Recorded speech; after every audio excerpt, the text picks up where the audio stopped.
Olá pessoal, vamos iniciar aqui nossa aula. Hoje a gente vai falar sobre sistemas pneumáticos, né? Os sistemas pneumáticos são muito importantes, né, em diversas etapas dentro de uma unidade industrial, né? A função dele, né, é aplicar, fornecer fluidos, né, ao ar, no caso, né, para toda a unidade industrial, né? Então é uma aplicação a gente precisa entender, né, de propriedades compressíveis dos fluidos, né? É, São muito importantes dentro da automação e controle, pois são utilizados para para ocasionar, fazer com que os atuadores eles realizem os seus movimentos, né? E dependem de dispositivos de atuação mecânica, de movimentos lineares ou rotativos, dependendo da situação, né? Então,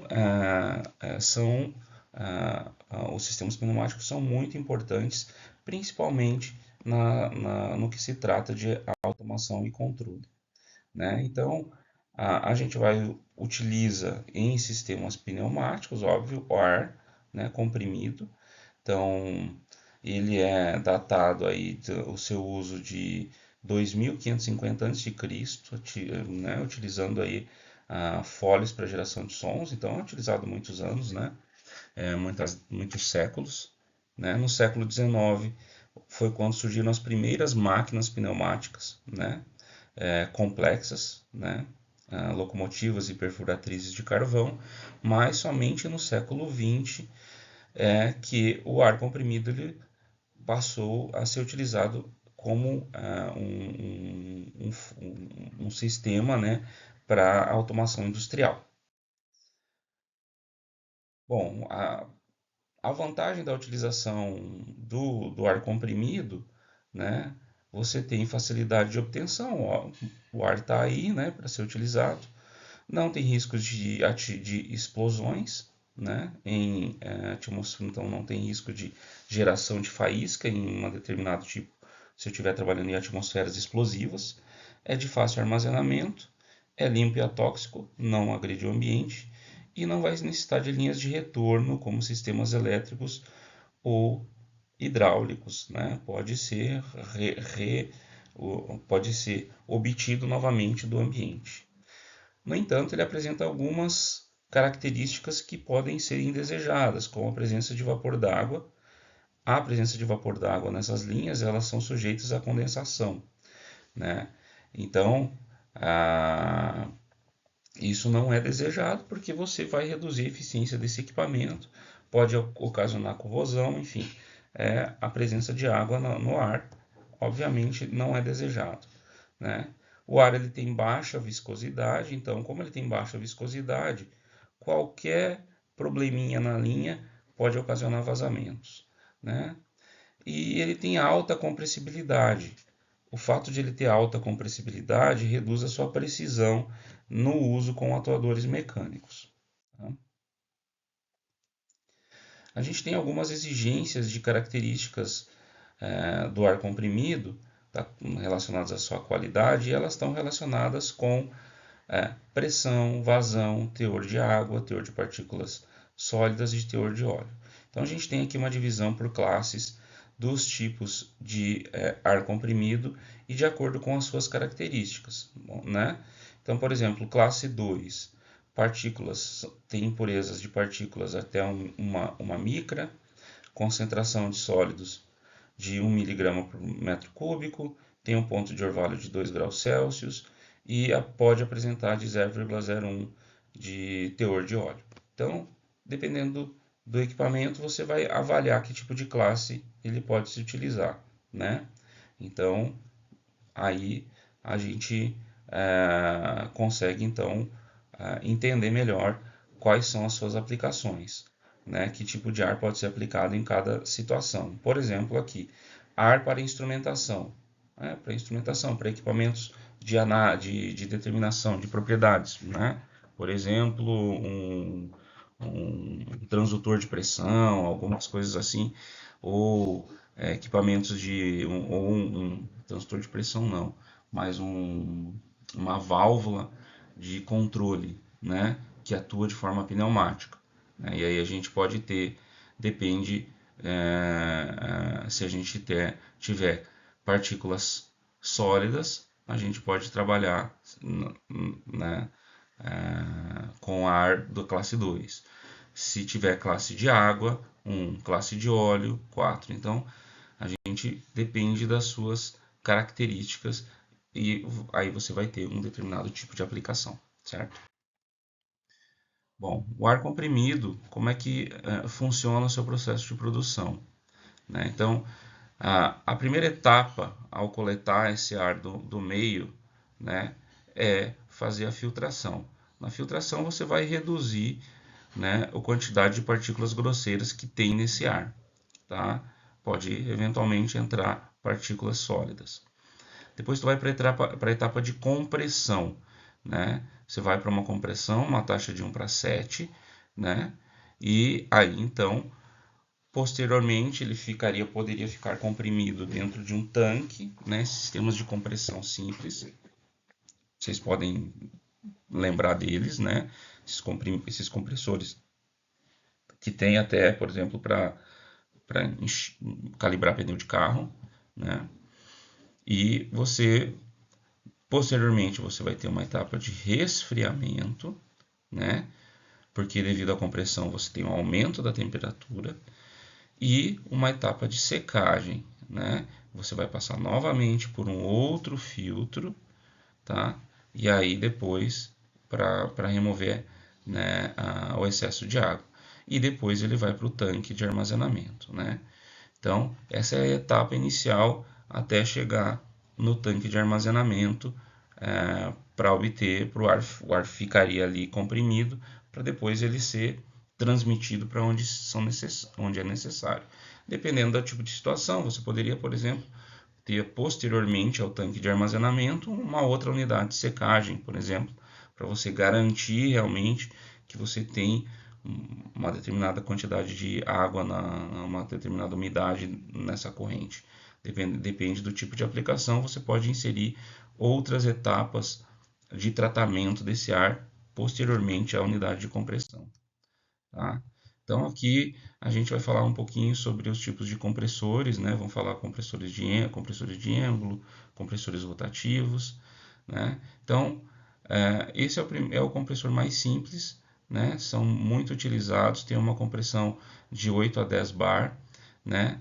Ele tem como desvantagem gerar oscilação de pressão e fluxo do ar, mas o que você tem o ar ele é admitido num êmbolo de compressão, então ele é comprimido e, né, então quando ele entra aqui, isso aqui é fechado, comprime-se e ele sai pela outra parte, né? Então, ou você teria um sistema como parecido com esse aqui, né? Admissão, compressão, ele sai e vem para outra parte e ele funciona assim e aqui aumenta a compressão, tá?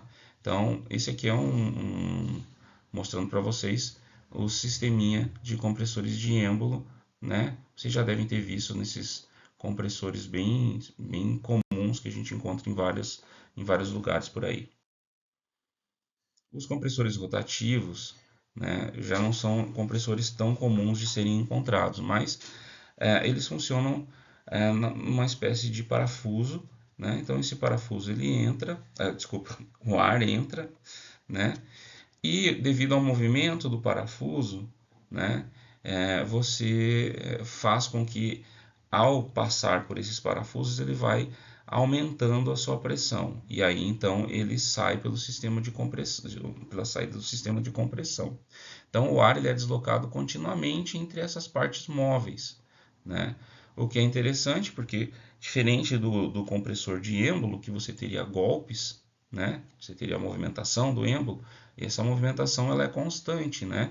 E então você reduziria a possibilidade de oscilação de pressão, o que é interessante para determinados tipos de aplicação. No entanto, ele tem uma desvantagem do fato de que a pressão do ar a posterior à compressão, a pressão com que ele se desloca depois, ela é baixa quando comparado aí aos diâmetros. Esse aqui é um outro tipo de compressor, que é um compressor de lóbulos, né?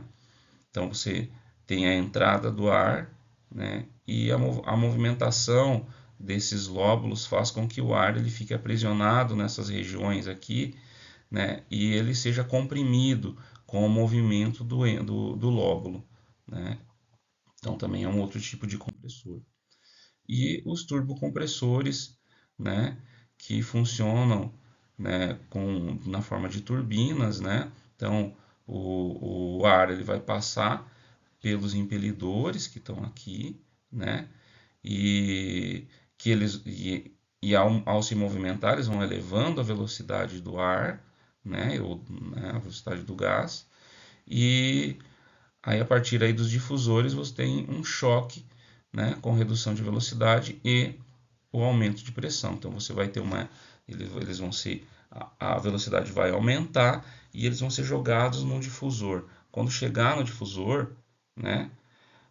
O difusor é um estreitamento na tubulação, então quando eles são jogados nesse difusor, eles são comprimidos. Tá? Então a necessidade dessa forma, para você atingir pressões mais altas, utilizar vários estágios de fluxos de turbocompressores para que você consiga atingir a pressão. Então aqui, por exemplo, vários estágios de fluxo radial, né, de pás aí, né, de impelidores, que o ar vai passar até atingir a pressão que você deseja. Falando aí das etapas de tratamento, né, após a compressão, para que ele possa ser armazenado, então, como durante o processo de compressão há um aumento da temperatura, a necessidade de se fazer o resfriamento desse ar. Né? Então você pode fazer isso a partir de séries de trocadores de calor, né? E o que é interessante, é muito bom que você faça esse tratamento, esse processamento de resfriamento. No entanto, obviamente, esse ar ao passar por uma unidade de resfriamento, há a possibilidade de condensação de água, por exemplo, que tenha na linha. Né? Por isso a necessidade, que é muito importante, da utilização do processo de secagem posterior. Né? Então aqui, sistemas de tratamento de resfriamento por trocadores de calor simples, né? Trocadores de tubos, você pode ser concorrente, contracorrente, né? E o ar vai passar, né? Então no meio desses tubos vai estar passando um líquido resfriado, frio, água pode ser, e o fluido, o ar vai passar no meio disso, né?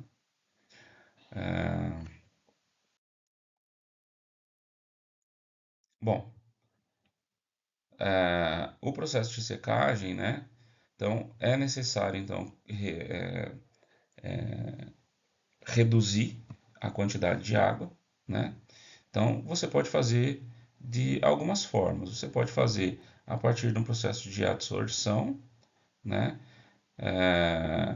Você vai precisar então de um material que tenha uma afinidade com a água, né? Você pode fazer processos de absorção, né? Você pode retirar quantidades maiores de água, né? E também você vai remover óleo. E você pode também fazer etapas de sobrepressão, né? Você vai fazer um aumento de pressão dentro do vaso que vai gerar a condensação da água, você vai fazer alterações das pressões e aí então você vai conseguir condensar uma grande quantidade de água com esses aumentos e reduções de pressão. A etapa de transmissão, né, que é a etapa posterior aí ao seu armazenamento, né, você necessita, como a gente já falou, como o ar ele é um fluido bastante com pouca viscosidade, né, você tem a possibilidade de muitos vazamentos. Então, Em geral, essas linhas elas necessitam de muita manutenção para que elas funcionem de forma regular, né? É, as linhas elas principalmente são feitas de cobre, latão e aço, liga, né? E então você tem uma linha principal, que é a linha que vai levar o ar até um local, uma sala, por exemplo, e depois, posteriormente, você teria outras linhas que seriam as linhas no local, em geral linhas de mangueira, mangueira de borracha, né, ou algum material sintético, né? As linhas elas podem ser de circuito fechado, né? Então sai daqui, retorna para o início, né? E isso aqui ficaria circulando. Obviamente, tu vai ter perdas de ar, né? Com o seu uso e aí essa linha novamente ela vai ser tá sempre carregada porque você tem aqui a geração de ar comprimido. Você pode ter uma rede em circuito aberto, né? Em que ao final aqui você tem a perda de todo o ar, né, gerado, ou você pode ter linhas, redes combinadas, em que você teria espaços fechados, redes fechadas, também, mas também com perdas em determinadas regiões com a abertura da rede. Então é uma rede combinada, né? O ar comprimido, como eu falei, ele pode passar posteriormente à etapa de armazenamento por um tratamento, né? Você pode passar por filtros, válvulas reguladoras de pressão, você pode passar por lubrificantes, lubrificadores, dependendo do uso que você vai dar a esse ar. Acredito que vocês já tenham visto esses sisteminhas aqui em que a gente tem filtros, lubrificantes, válvulas com um manômetro para determinação de pressão. Então isso aqui é muito comum, essas pequenininhas, essas unidades pequenininhas para para monitorar e para fazer um tratamento do ar comprimido, né? Então você pode passar isso por um filtro em que você vai reduzir partículas sólidas e líquidas, né? Então você vai eliminar a parte grosseira, porque ao ar ao entrar aqui ele vai adquirir um movimento centrífugo, né? E aí as partes mais grossas elas vão bater na parede e vão cair, né? E aí ser coletadas no fundo, né? E você também tem a coleta devido ao fato de que esse material ele vai passar pelos meios filtrantes, né? Então,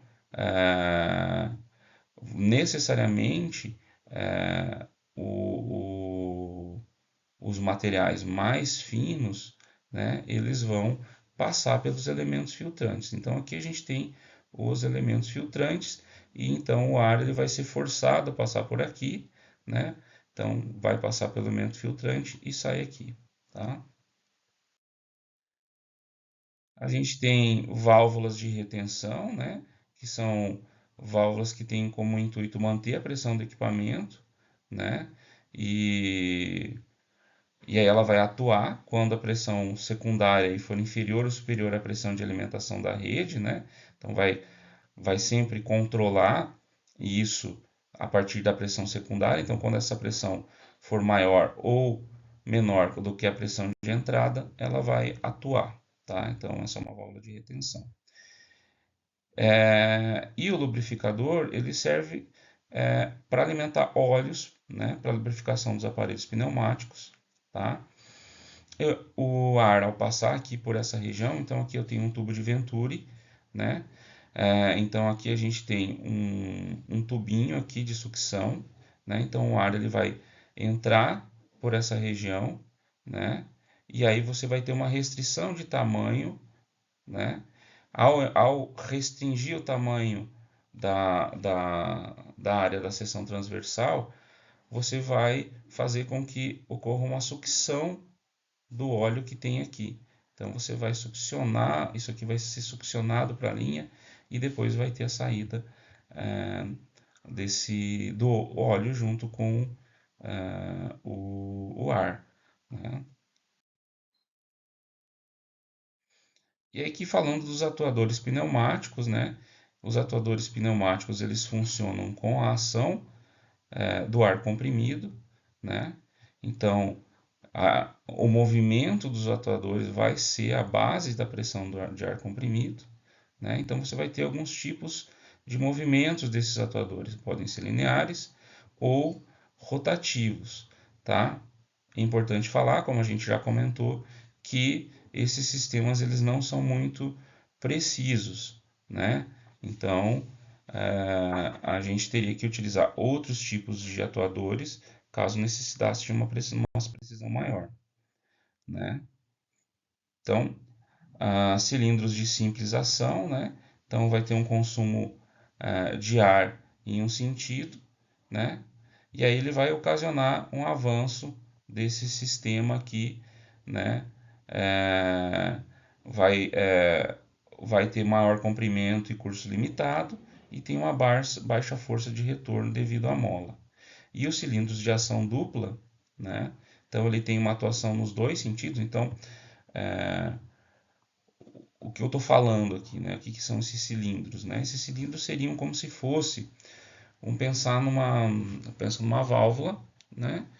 O cilindro que desce e que sobe, que faz com que eu restrinja o escoamento de um fluido. Então a válvula ele vai subir e vai descer, você fecharia com a sua mão.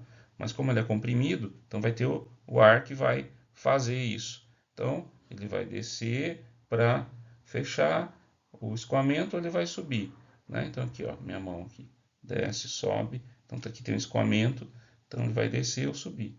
Então o cilindro de simples ação, né? Então vai ter um tipo de funcionamento. E tem os cilindros de dupla ação, né? Então, vai ter o consumo de ar em um único sentido, vai ter forças de avanço reduzida em 10%, porque você vai ter uma mola, né?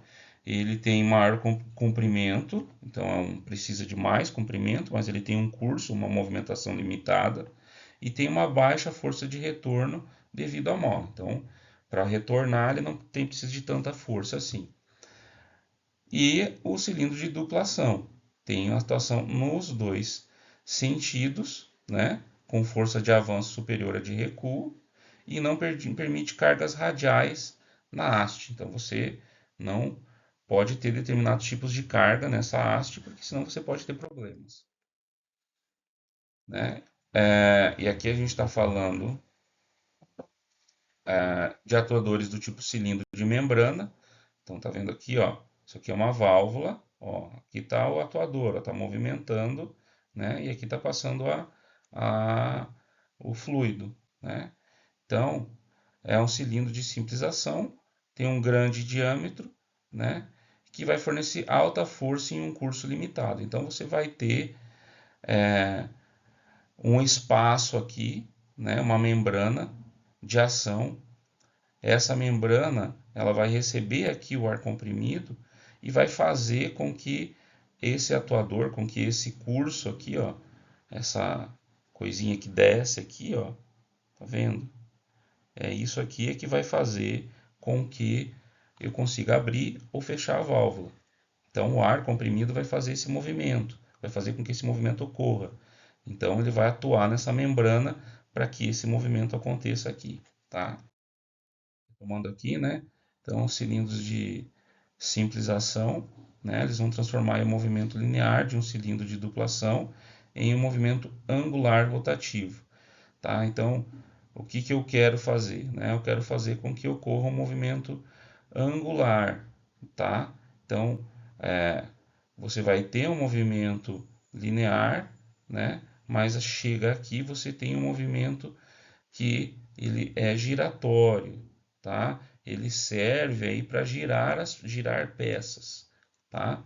Então o que eu quero fazer é com que esses eixos aqui eles girem. Então o que acontece? O ar comprimido vai fazer com que o movimento linear aconteça e nesse cilindro, e o cilindro ao passar por essas essas peças giratórias, ele faça com que as peças se movimentem para que eu possa então fazer com que com que esse movimento giratório atue, seja para movimentação de peças, seja em válvulas, dentre outras aplicações. Bom, gente, é isso. Essa foi a nossa aula. Um abraço aí a todos.